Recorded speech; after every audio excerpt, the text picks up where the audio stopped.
अभिभाषण को स्वीकार कर लिया गया है।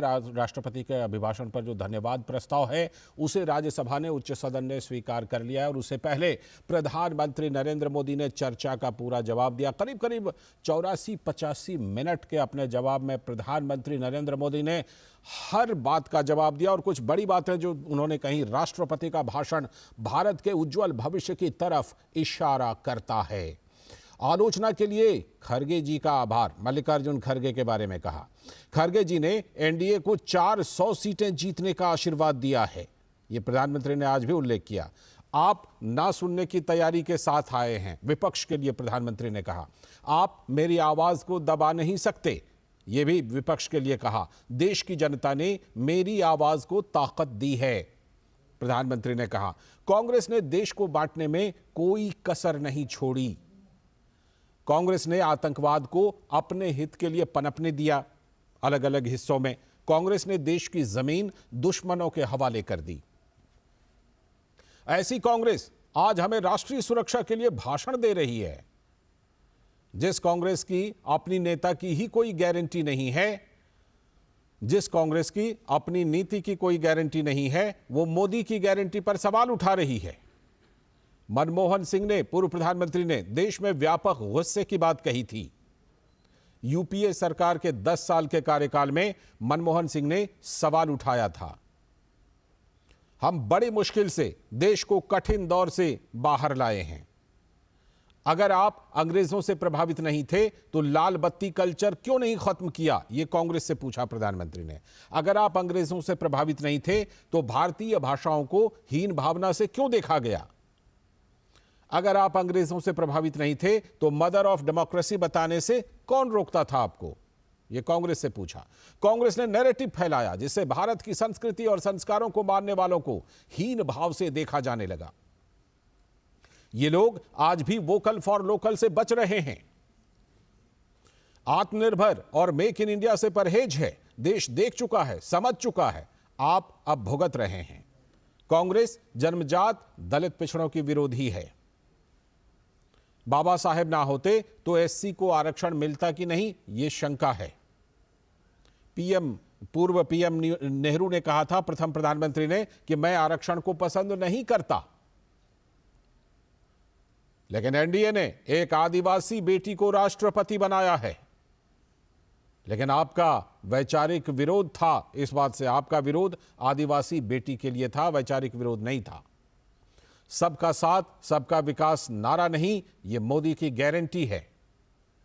मैं आजाद भारत में पैदा हुआ, मेरे विचार भी आजाद हैं, पीएम ने कहा।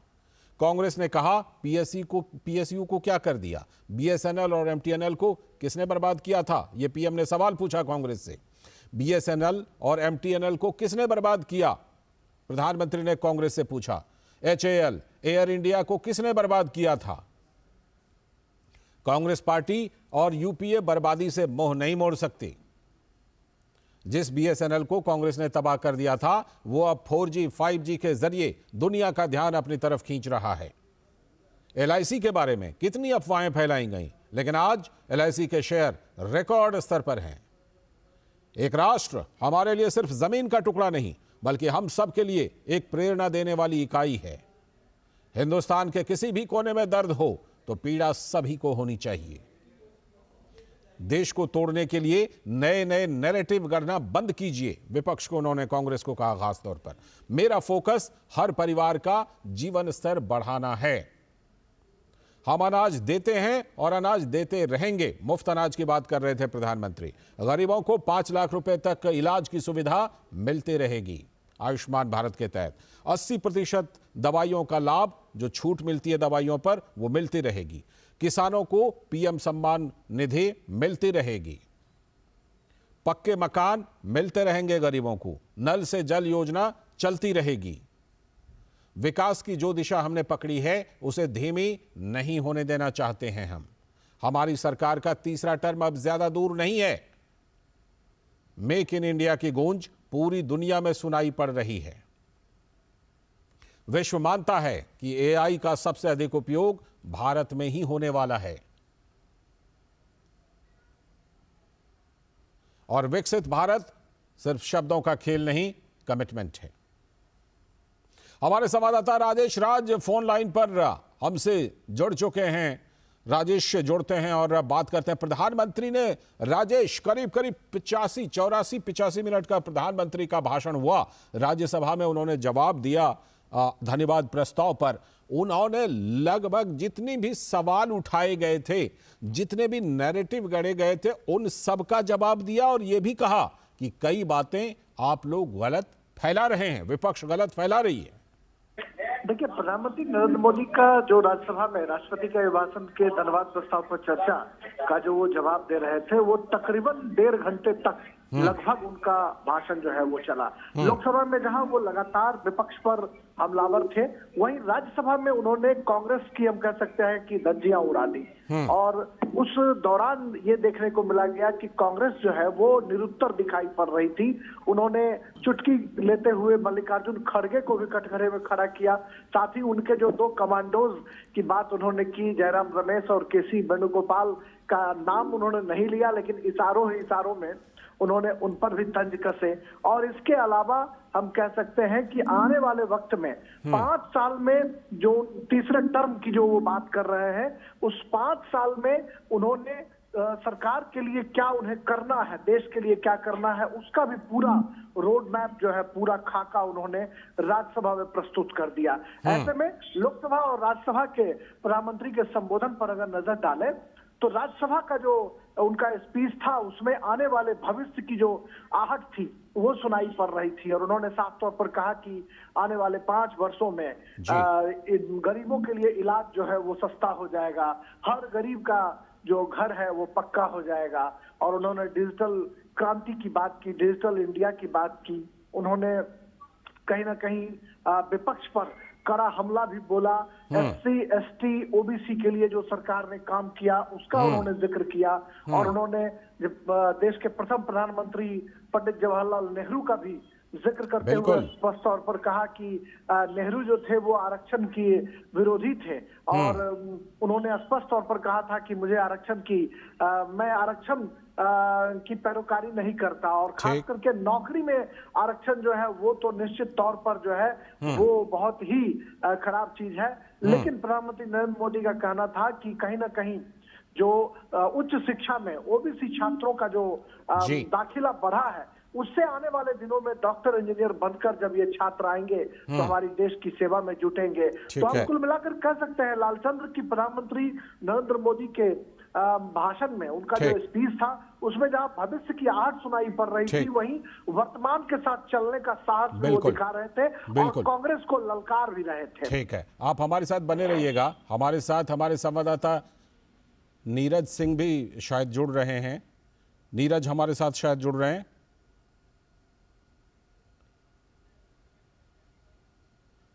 फिलहाल हमारे साथ नीरज तो नहीं जुड़े हैं, लेकिन हमारे साथ खास तौर पर चर्चा करने के लिए अनिल बंसल जी, वरिष्ठ पत्रकार, जुड़ चुके हैं। और साथ में शिशिर सिन्हा भी, वरिष्ठ आर्थिक पत्रकार, हमारे साथ जुड़ रहे हैं प्रधानमंत्री के इस जवाब पर बात करने के लिए। अनिल सर, स्वागत, बहुत बहुत स्वागत है इस चर्चा में अनिल सर, और शिशिर आपका भी। मैं अनिल सर आपसे शुरुआत कर लेता हूं। तमाम जो नैरेटिव थे अनिल सर, चाहे देखिए आरक्षण को लेकर जो बातें फैलाई जाती हैं, लोकसभा में प्रधानमंत्री ने कहा OBC की बात करते हैं, इतना बड़ा OBC जो प्रधानमंत्री पद पर है वो दिखाई नहीं पड़ता। यहां पर उन्होंने कहा कि आप कहते हैं कितने OBC सचिव हैं, आपने जब उस समय जब आप शुरुआत में ही नेहरू जी खिलाफ थे तो वही तो प्रमोट होकर के बनते सचिव, आपने उस समय आरक्षण ही नहीं दिया तो कहां से बनते। चाहे आरक्षण हो, OBC आरक्षण की बात हो, दलित आरक्षण की बात हो, PSU की बात हो, अर्थव्यवस्था की बात हो, सारे नैरेटिव को एक तरह से ध्वस्त करने का काम किया प्रधानमंत्री ने। अनिल सर, हाँ देखिए, निश्चित रूप से एक तो बहुत आत्मविश्वास के साथ वो बोल रहे थे, और दूसरे उनकी तैयारी भी थी। और उन्होंने कहा मेरा जनता के साथ 10 साल का जो अनुभव है, जो जनता ने मेरे कामकाज को देखा है, उसके आधार पर मैं ये बोल रहा हूं कि अगले 5 साल में देश विकसित भारत की नींव डालेगा और 2047 में हम उसी स्वर्णिम युग में लौटेंगे जिस स्वर्णिम युग की कहानियां हम सुनते आते थे कि भारत सोने की चिड़िया था। तो निश्चित रूप से कांग्रेस पर तो वो बहुत ज्यादा आक्रामक थे ही, प्लस उन्होंने साथ साथ अपनी सरकार का जो 10 साल का कार्यकाल है उसकी उपलब्धियों का, उसका विवरण, उसका ब्यौरा ठीक से दिया, और हर सेक्टर में, हर क्षेत्र के बारे में उन्होंने चर्चा की। और बाद में अगले 5 साल देश कितने तरक्की के रास्ते पर जाएगा, इसका पूरे आत्मविश्वास के साथ, पूरी गारंटी के साथ। और जो उन्होंने कहा कि मोदी की गारंटी, तो कोई क्षेत्र उन्होंने छोड़ा नहीं, चाहे अंतरिक्ष का क्षेत्र हो, चाहे शिक्षा का क्षेत्र हो, सामाजिक कल्याण का क्षेत्र हो, स्वास्थ्य का क्षेत्र हो, कोई क्षेत्र, कृषि का क्षेत्र हो, आयात निर्यात का क्षेत्र हो, खासतौर पर ऊर्जा के मामले में कितने आत्मविश्वास के साथ उन्होंने बोला कि हम आत्मनिर्भर होंगे और लोग अपने घरों पर सोलर एनर्जी से न केवल जीरो बिल करेंगे बल्कि उससे पैसा भी कमाएंगे अगर उनके अंदर थोड़ी लगन और इच्छा शक्ति होगी। ये जो रोड मैप है, ये जो मैं कहूंगा कि जो उन्होंने पूरा कार्य योजना दी है, और बहुत जो सबसे अच्छी बात ये है कि बहुत उपलब्धि के साथ, बहुत आत्मविश्वास के साथ, बहुत एक तरह से उन्होंने सौम्यता और गरिमा के साथ, हालांकि आज आक्रामक थे लेकिन कहीं भी अपने आक्रमण में मैं लौटता हूं और शब्दों की मर्यादा का कहीं उल्लंघन नहीं किया। आपके साथ बिल्कुल वो जो उन्होंने 3.0 के लिए जो बातें कही हैं उस पर और मैं चर्चा करूंगा। शिशिर से जोड़ता हूं। शिशिर, खास तौर पर प्रधानमंत्री ने अर्थव्यवस्था को लेकर के, पीएसयू को लेकर के जो बातें फैलाई जाती हैं, एलआईसी का बार बार नाम लिया उन्होंने, कहा कि बिल्कुल ये एकदम गलत है और डेटा जो है वो डेटा तो बिल्कुल उस नैरेटिव को तोड़ते हैं। पीएसयू की संख्या गिनाई कि पीएसयू 234 थे जब हम सत्ता में आए थे, अब तो 254 हैं। तो अर्थव्यवस्था को लेकर के तमाम तरह की बातें जो कही जाती हैं, प्रधानमंत्री ने पूरा और माकूल जवाब दिया है विपक्ष को। बिल्कुल, देखिए लालचंद जी, यहां पर आपको यह ध्यान में रखना है कि अगले 3 सालों में हमें जो है $5 ट्रिलियन का लक्ष्य है और फिर 2030 तक हमें $60 ट्रिलियन का लक्ष्य करना है।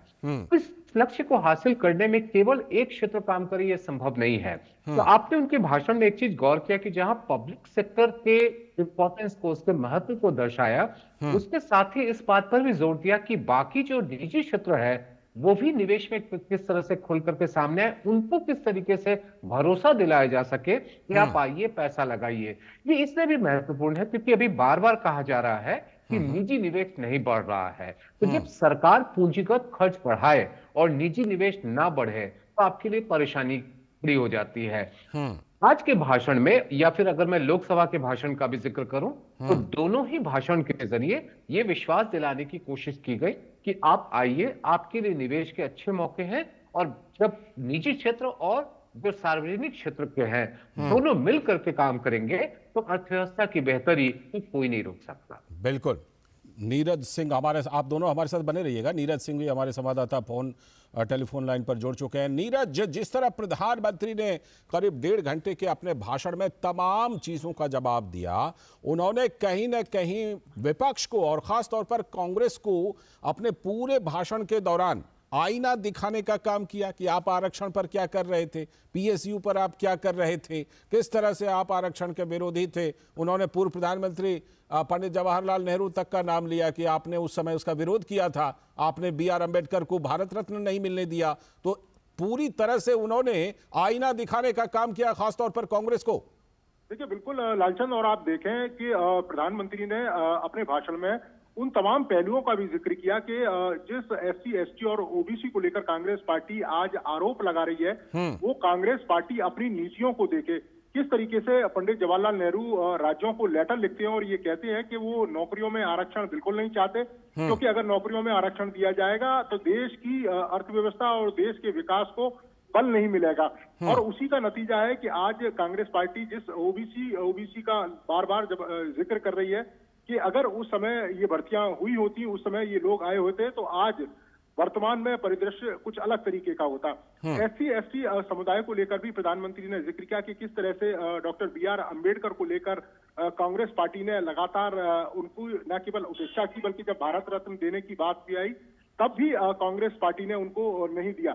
और आप देखें कि किस तरीके से उन्होंने इस बात का भी जिक्र किया कि जो खासतौर से एसटी जो बेल्ट वाले इलाके हैं, जहां पर आदिवासी समुदाय के लोग रहते हैं, वहां पर उच्च शिक्षा के संस्थान तक नहीं थे, वहां पर मेडिकल कॉलेज नहीं थे, वहां पर इंजीनियरिंग कॉलेज नहीं थे। तो वो जो छात्र इंजीनियर बनना चाहते थे, डॉक्टर बनना चाहते थे, वो कैसे संभव था? ये मोदी सरकार ही थी कि उन इलाकों में इंजीनियरिंग कॉलेज खोले गए। और आज आप देखें ये एक मोदी सरकार की नीतियों का ही नतीजा है कि आज हर डिस्ट्रिक्ट में एक मेडिकल कॉलेज खुल रहा है, ताकि वहां के छात्रों को किसी तरह की परेशानियां ना उठानी पड़े और उनको दूर जाना ना पड़े। आप देखें कि किस तरीके से उन्होंने अपने भाषण में इस बात का जिक्र किया कि आने वाले 5 साल में भारत किस तरह का होगा, आने वाले 5 साल में किसानों की दशा किस तरह की होगी, आने वाले 5 साल में हमारी नीतियां किस तरह से होंगी। आज पूरी दुनिया भारत को देख रही है। G20 की सफलता के बाद राज्यों में जिस तरीके से G20 को पार्टिसिपेट कराया गया, भारत की जो विभिन्नता है वो दिखाई गई, भारत की जो ऊर्जा क्षमता है वो दिखाई गई। तो निश्चित तौर पर आने वाले 5 साल भारत के हैं और पूरी दुनिया में इस समय भारत का डंका बजा हुआ है। पूरी तस्वीर उन्होंने रखी है। तमाम जो देश दुनिया के लोग हैं वो भारत की तरफ देख रहे हैं। पूरी तस्वीर रखी है। आप बने रहिएगा हमारे साथ। हमारे दोनों मेहमान जुड़े हुए हैं, अनिल बंसल जी और शिशिर सिन्हा भी हमारे साथ जुड़े हुए हैं। अनिल सर, आज फिर उन्होंने 4 स्तंभों का जिक्र किया। लगता है पूरी तरह से प्रधानमंत्री ने वो लाइन खींच दी है, वो दिशा दिखा दी है कि यही 4 शक्ति है जो हमारे फोकस हैं, इन्हीं को मजबूती देने के लिए हमें काम करना है। गरीब, किसान, युवा शक्ति और नारी शक्ति, एक एक करके जिक्र किया कि अगले 5 साल में इनके लिए क्या प्लान है। देखिए, प्रधानमंत्री जी का जो विजन है या वो जो कहना चाहते हैं, वो जो क्षेत्रवाद, जातिवाद, राजनीति, इन सब चीजों से ऊपर उठकर देश की एकता, अखंडता और देश के सम्यक विकास के बारे में बात कर रहे हैं। जब उन्होंने बताया कि गुजरात में कैसे आपदा आई, प्रधानमंत्री जी का दौरा तय हुआ लेकिन वो दौरा फिर रद्द हो गया, और एक तरफ जब कोविड के समय में उन्होंने कितनी जो मीटिंग्स की, सभी राज्यों के मुख्यमंत्रियों के साथ संवाद किया, तो वो ये मानते हैं, वो ये कहते हैं कि वो क्षेत्रीय जो हमारे राज्यों की संप्रभुता है और अखंडता है और देश की अखंडता है, वो सब मिलजुल के देश आगे बढ़ेगा। मैं भेदभाव में भरोसा नहीं रखता। वो जो मूल बात जो आपने 4 ताकत बताई कि युवा और महिला, ये सब, तो कि वो जानते हैं कि ये सिर्फ क्षुद्र और संकीर्ण बातों से काम नहीं चलेगा। एक पुख्ता, सब लोग मिलकर देश को आगे बढ़ाएंगे। उन्होंने कहा राज्य भी शक्ति लगाएंगे, केंद्र भी लगाएगा, और केंद्र में हम केंद्र की सरकार के नाते किसी राज्य को अछूता, अनदेखा या उसके साथ सूतला व्यवहार नहीं करते। ये बहुत बड़ी बात है। और जैसा शिशिर जी ने बताया अभी कि आर्थिक क्षेत्र में तरक्की, देखिए LIC, मैं तो आज देख रहा हूँ, हैरानी की बात है, इस समय सारे ही पब्लिक सेक्टर के जो शेयर हैं वो काफी ऊंचे चढ़े हुए हैं, बिल्कुल वो अपने पीक पर हैं। ये बहुत आश्चर्यजनक बात है। लगता था कि पता नहीं पब्लिक सेक्टर्स का क्या होगा, पर तब प्रधानमंत्री जी ने एक हौसला बढ़ाया था, सफाई दी थी सरकार ने, कहा था कि पब्लिक सेक्टर पूरा सरकार उनके हितों का ध्यान रखेगी, किसी को भी डूबने नहीं देगी, और उसका नतीजा दिख भी रहा है। के मार्ग पर बढ़ रहे हैं, चाहे वो तेल कंपनियां हो, चाहे दूसरे पब्लिक सेक्टर हो। ठीक है, उसका नतीजा दिख भी रहा है, वो मजबूती दिख भी रही है। मैं आपके पास और चर्चा के लिए आऊंगा, शिशिर को जोड़ता हूं। शिशिर, प्रधानमंत्री ने कहा कि देखिए बात ये उठाई जाती है कि एक तरफ 25 करोड़ लोग गरीबी रेखा से बाहर आए, दूसरी तरफ पूछते हैं कि 80 करोड़ लोगों को अनाज क्यों दे रहे हैं। उन्होंने पूरी तरह से साफ किया कि हम जानते हैं, हम उसी चीज से निकले हुए हैं, उस चीज का अनुभव है हमें। उन्होंने कहा कि ये जो नियो मिडिल क्लास है, इनको मजबूती देते रहने की जरूरत है, हम देते रहेंगे। तो देखिए, इसका 2 पहलू है। एक तरफ तो यह है कि जब आपके पास अनाज का जो स्टॉक है वो अगर ज्यादा है, उसका आप समुचित उपयोग कर सकते हैं, और दूसरी तरफ जो भी इसके लाभार्थी हैं, उनके पास जो पैसा बचेगा वो एक उपभोग की प्रक्रिया में आएगी। उपभोग की प्रक्रिया में आने से हम लोग इकोनॉमिक्स में टर्म यूज करते हैं वर्चुअस साइकिल का, यानी कि सुचक्र। उसने दुष्चक्र बहुत सुना होगा, सुचक्र की यहां बात कर लेते हैं जी। चक्र का मतलब क्या है कि कोई भी व्यक्ति जब खर्च करता है, कंपनियों के लिए उत्पादन का रास्ता बनता है। कंपनियां जब उत्पादन करती हैं तो वो अपने काम को बढ़ाती, जिससे रोजगार के मौके बनते हैं। रोजगार के मौके बनते हैं तो लोगों के पास पैसे आते हैं, जिससे खर्च बढ़ता है। तो ये जो सुचक्र, जिसको आप सुचक्र कह रहे हैं, हाँ, सुचक्र में एक छोटी भूमिका आपका करोड़ लोगों को मुफ्त अनाज देने की बात की कही गई है, वो उसमें एक भूमिका निभा रहा है। और अर्थव्यवस्था की बेहतरी के लिए और विकास दर की निरंतरता के लिए जरूरी है कि सूचक्र आपके पास लंबे समय तक बना रहे। इसे इस परिप्रेक्ष्य में भी देखा जाना जरूरी है। बिल्कुल, आप बहुत अच्छा नाम दे रहे हैं सूचक्र का, क्योंकि प्राय विस्कस सर्कल की बात होती है, लेकिन आपने बहुत अच्छा टर्म दिया कि एक सूचक्र बनाने से भी बड़ा उसका पॉजिटिव इम्पैक्ट, बड़ा सकारात्मक प्रभाव पड़ता है। आप दोनों हमारे साथ रहिएगा। हमारे साथ हमारे संवाददाता राजेश राज भी जुड़े हैं और नीरज सिंह भी जुड़े हैं। राजेश, आपसे खास तौर पर मैं इस बात पर यह करना चाहूंगा कि जिस तरह प्रधानमंत्री ने कहा कि जब देश को तोड़ने की बात होती है तो दुख होता है, जो कांग्रेस के सांसद DK सुरेश ने हाल में बयान दिया था, प्रधानमंत्री ने उसी को इशारा करके और तगड़ी नाराजगी जताई है अपने संबोधन के दौरान। देखिए लालचंद, प्रधानमंत्री अमूमन जब अपना स्पीच देते हैं तो हाथ परिहास की मुद्रा में नजर आते हैं, बिल्कुल जॉली मूड में वो बातचीत करते हैं, लेकिन देश की संप्रभुता, अखंडता, एकता से संबंधित कोई चीजें जब सामने आती हैं तो प्रधानमंत्री उस पर विफर उठते हैं। और यही आपने देखा कि यहाँ पर भी उन्होंने नाराजगी जताई और उन्होंने राज्य और केंद्र का जो फेडरल स्ट्रक्चर है उसको मजबूत करने पर उन्होंने बल दिया और कहा कि कोरोना जैसी प्राकृतिक आपदा की अगर बात करें तो हमने 20-20 बैठकें जो है राज्यों के साथ की, राज्यों के मुख्यमंत्रियों के साथ की और कभी उसका क्रेडिट लेने की हमने खुद कोशिश नहीं की। तमाम राज्यों के लोगों ने मिलकर कोरोना जैसी आपदा से लड़ने में हमारी मदद की। देश को इसका पूरा श्रेय जाता है, क्योंकि जहां दुनिया भर के मुल्क के जो देश थे वो कोरोना की लड़ाई में भारत की तरफ टकटकी लगाकर देख रहे थे, हम मजबूती के साथ किला फतह करते हुए नजर आए और इसके लिए क्रेडिट सिर्फ मुझे नहीं बल्कि तमाम राज्यों को क्रेडिट दिया जाना चाहिए।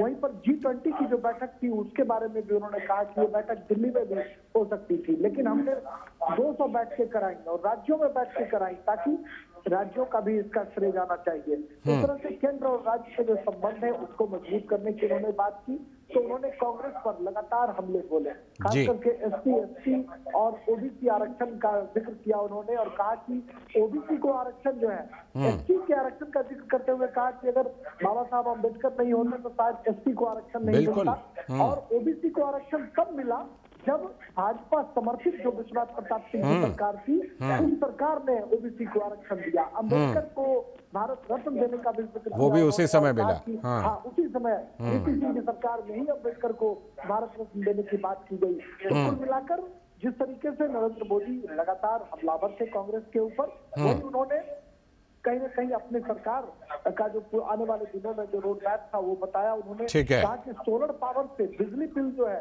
वो 0 हो जाएगा। बिल्कुल में बिजली गैस के जो कनेक्शन हैं वो पाइप से घर घर तक हम पहुंचाएंगे और सबसे बड़ा ऐलान जो किया लालचंद, उन्होंने कहा कि अगले 5 साल में देश को बुलेट ट्रेन देखने को मिलेगा। बिल्कुल, ये तमाम चीजें उन्होंने रखी हैं। बिल्कुल विश्वास था प्रधानमंत्री नरेंद्र मोदी का, जिस आत्मविश्वास के जरिए वो अपने 5 साल का पूरा रोड मैप बता रहे थे। बिल्कुल, तो वहीं 10 साल में जो सरकार की उपलब्धियां थी उसको भी रख रहे थे। रखने की कोशिश उन्होंने की।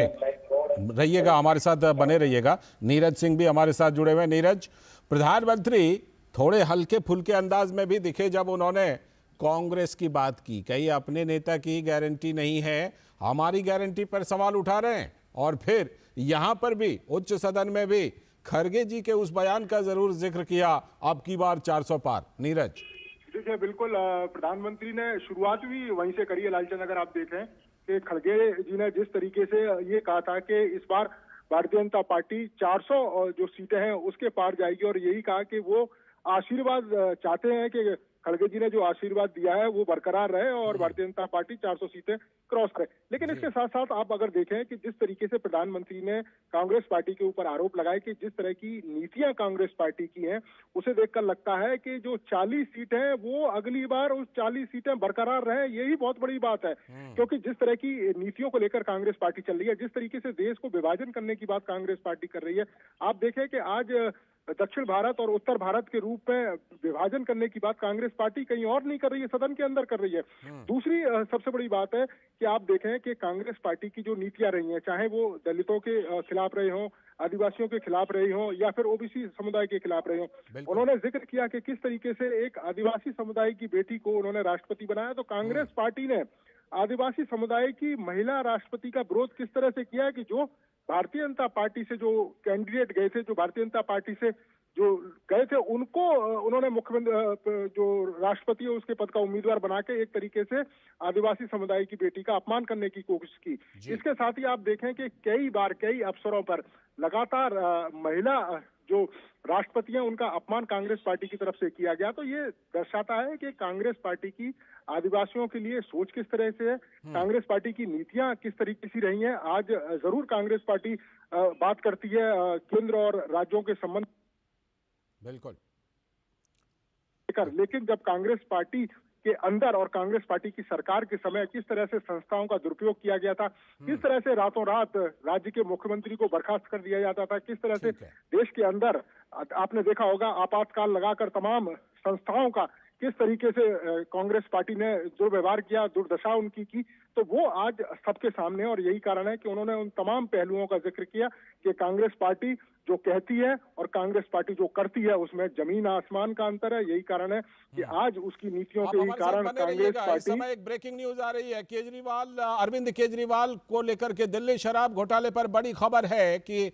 ईडी ने जो कोर्ट में एक याचिका दायर की थी, कोर्ट ने केजरीवाल को 17 फरवरी को पेश होने के लिए आदेश दिए हैं, क्योंकि ईडी ने कहा था कि 5 बार समन के बावजूद ये पेश नहीं हुए हैं। सीएम केजरीवाल के खिलाफ ईडी की याचिका पर कोर्ट का आदेश आ गया है कि 17 फरवरी को पेश होना है। 5 बार समन दिया गया था पूछताछ के लिए और पेश नहीं हुए थे, तो ईडी कोर्ट गई थी। दिल्ली शराब घोटाले पर यह बड़ी खबर इस समय ब्रेकिंग न्यूज आ रही है कि कोर्ट ने अरविंद केजरीवाल को 17 फरवरी को पेश होने के लिए आदेश दिए हैं। विकास सारथी हमारे संवाददाता इस बड़ी खबर पर, इस ब्रेकिंग न्यूज पर हमारे साथ जुड़ चुके हैं। विकास, क्या कुछ